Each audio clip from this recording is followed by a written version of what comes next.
Para makatulong sa pamilya, ang batang parking boy na si Dave madalas na nasa Banawe. At ang kanyang kagandahang loob at pagiging matapat, nasaksihan ng mag-asawang vlogger na sina Mommy and Daddy Diaries PH. Ang kwento ng kanilang pagtatagpo, narito at inyo pong panoorin.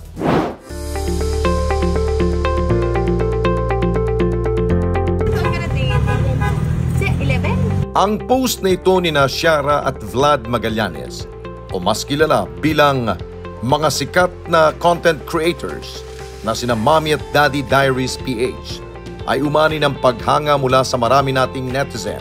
Galing mo, Dave! God bless you, Dave! Sana lumaki kang tama talaga. Upang alamin ang storya sa likod ng viral post na ito, agad kaming nakipag-ugnayan sa mag-asawa. Nakakatuwa yung kwento na yun kasi galing tayo sa... Dito ba tayo galing nun? Dito tayo galing sa bahay namin sa Malabon. Tapos sabi namin, kain tayo sa labas. So, simula po bandang Quezon Ave, Binaybay namin. Sabi namin, ay sarado. Sarado na po. Hanggang sa napuntahan namin yung restaurant kung saan po namin nakilala si Dave. Parang dinala tayo ng tadhana rin doon no? Magpa-park po kasi kami noon. Ngayon, ako kasi minsan may tendency ako na may mga gamit na nahuhulog na hindi ko napapansin. At eto na nga, nahulog po yung isa naming gamit. So, nasa parang garapon siya. Nasa parang container siya na ang laman po nun ay mga gold. So, mga jewelry siya. Nahulog siya without me knowing. Tapos, papunta na kami doon sa restaurant. Etong si Dave, yung batang si Dave, hinabol kami. Sabi, kuya, ikaw tinawag, diba? May kuya, nahulog po. Kasi nagpasalamat kami, ay nako, salamat na binalik niya nga. Kasi actually, yung mga gold po na alahas ni Mrs. no, mga bagong bili pa niya yun. Oo, bagong bili pa yun. Kaya alam nyo, parang thankful din kami kay Dave na binalik niya. Kasi kung makikita nyo po yung garapon na yun, wala kasi dito no? Ano siya, malambot siya pero sa bandang taas, clear siya, makikita niya yung loob. Kaya talagang humanga po kami sa kanya na talagang hindi siya nagka-interest. Ewan ko kasi kitang-kita mo kung ano yung nasa loob nun Medyo jelly lang siya sa gilid pero yung nandito.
Maganda yan, Dave.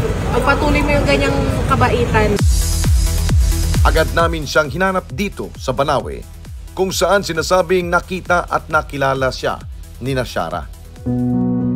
Dito sa kabaan ng Maria Clara namin natagpuan ang kanyang pamilya. Nakilala namin ang kanyang ama na si Rodel at ang kanyang inang si Nenita. Nandito rin ang kanyang mga lola. Ang kanilang nagsisilbing tahanan ang kama na ito sa gilid ng kalsada. Na mga oras na yun, si Dave nasa eskwelahan pa. Kaya naman, nakipagkwentuhan muna ang responded team sa kanyang mga magulang. Si Nenita, maging si Rodel, ilang dekada nang naninirahan dito sa kalsada ng Banawe. Dati po sa probinsya po kami. Umalis po yung tatay ko dun sa probinsya. Sinundan ng nanay ko. Diyan po kami lumaki sa may Banawe, sa Orto. Kalsada na lang po. Tagal na rin po kami rito. Maliban sa kanilang tulugan, tanging ang kariton nilang ito at bisikleta ang lagi nilang dala-dala. Tanging hanap buhay nila sa ngayon ay ang pagpapark sa mga motorista sa Banawe. At kapag kinukulang ay nangangalakal naman sila. Paparking po kami. Sakto lang po sa pagkain. Araw-araw. Minsan po lang po yung nakikita niya. May 100, may 200. Nag-iisang anak lamang si Dave. Kaya naman, si Nenita Trudel nakatutok sa pagpapalaki sa bata. Ngunit tulad na karaniwang bata, aminado silang si Dave may taglay na kapilyuhan. Kaya naman hindi na nila inakala na marami ang hahanga sa simpleng bagay na ginagawa ng kanilang anak. Malambing po. Lagi po niya ako naasar. Tahimik din po. Tinuturuan po ng tatay niya ng asal. Pagka kagaya sa mga iba, yung iba nagnanakaw, yung iba, kaya habi niya nga po sa akin, siyempre mama, nag-aaral po ako eh. Nung pagka-uwi niya, sabi niya, mama, may video ako dyan. Nung buksan namin yung cellphone niya, nakita namin. Sabi ko, si Dave, tignan mo. Ayun, kita ko sa kanya. Kita namin. Dami nga daw natutuwa dun eh. Dami na nagla-like. Para naman kay Rodel, importante na lumaki si Dave na marangal at hindi gumagawa ng masama sa kanyang kapwa. Pero mabait na po bata. Walang problema. Matulungin, siya sa magulang. Sa lola niya pagdating, nakausap na kayong tayo. Nag-aaral ko po talaga kasi para sa kanya rin po yung ginagawa ko. Sabi ko sa kanya, paglaki niya, para sa'yo rin yan. Kapag trabaho ka, kapaghanap ka ng magandang trabaho. Yung kinikita niya rin po sa parking, pinambabaon niya rin po. Pag wala siyang pambaon, yung sobra, binibigay niya sa mama niya. Sa kabila ng kanilang kalagayan sa buhay, hindi ito dapat maging dahilan para sila ay manlamang sa kapwa. Hindi naman po talaga sa atin yun eh. Baga, nakita lang natin, pero hindi sa atin yun, di ba? Baga, baka kailangan nila yun. Lalo na pag pera. Kasi minsan, di mo masabi, may sakit din yung kamag-anak, kailangan isoli yung isang bagay, di ba? Para, makatulong ka rin. Proud po ba kayo na ganun yung pag-uugali Oo ni naman. Dave? Kasi, lalo anak ko po yan. Di ba? Sabi mo, makita ko nga yung sa cellphone ko, makita ko yung niya, yung babae na nagano sa kanya. Sabi ko, ikaw pala ito, di ba? Kaya po yung niya sa eskwelahan, sabi ko, anak, nandito ka na, tignan mo. Sabi ko sa kanya, sabi ko, ano ka na? Naka-viral ka na, sabi ko sa kanya. Sabi ko yan, sabi ko sa kanya, tama yung ginagawa mo na yan. Magantong mulad sa ibang bata na pag yung nakakuha ng ibang gamit, maglalaro na, o pera, tatakbo na. Diba? Tatakbo na. Pero ikaw kako, kinakailangan isoli mo kasi mamaya may nangangailangan din ng tao na yan, hindi ka hindi ka mahirapan, diba? Kasi sa atin din ang balik niyan eh. Diba? Sa atin din ang balik niyan. Halimbawa, nalaglagan ng pera ng malaking pera ng tao. Tapos inangkin mo. Eh paano yung nag-aagaw ba? Nag-aagaw buhay yung anak mo. O kahit anong kamag-anak mo. Hindi magagamot. Eh nasa yung pera, di ba? Isoli mo. Wala ka man. Isoli mo sa yung barangay. Kaya pag hindi natin kilala, kung may number, tawagan natin. Yun po yung naano ko sa kanya. Pasado alas 12 nang makauwi si Dave mula sa eskwela.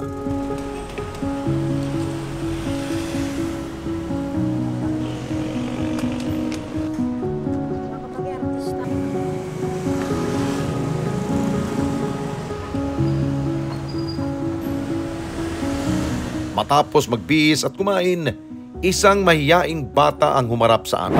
Anthony po, si Belichard.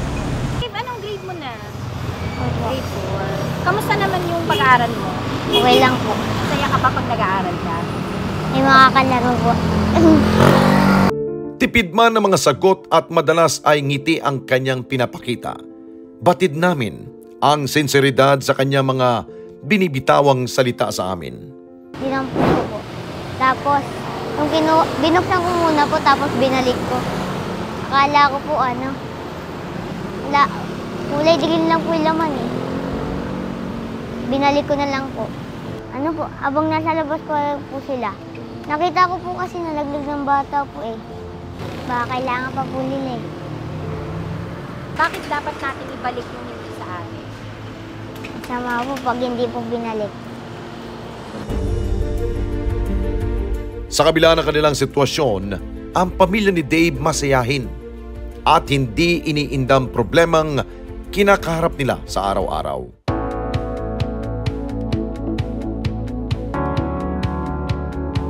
Kaya naman para sila ay marespondihan, nagbigay tayo ng ilang pagkain, bigas at pambaon ni Dave sa eskwela. Nag-abot din tayo ng cash na pwede nilang magamit sa iba pa nilang pangangailangan. Malaking tulong po sa amin to. Maraming salamat po sa inyo.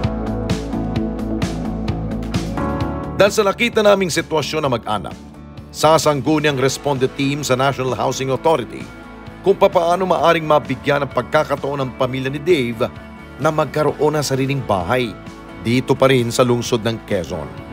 Ako na walang coincidences in life. So, nabanggit nga po ng husband ko kanina na naghahanap lang naman kami ng makakainan. At lahat sarado or pasara na. So, dun kami dinala sa lugar na yon.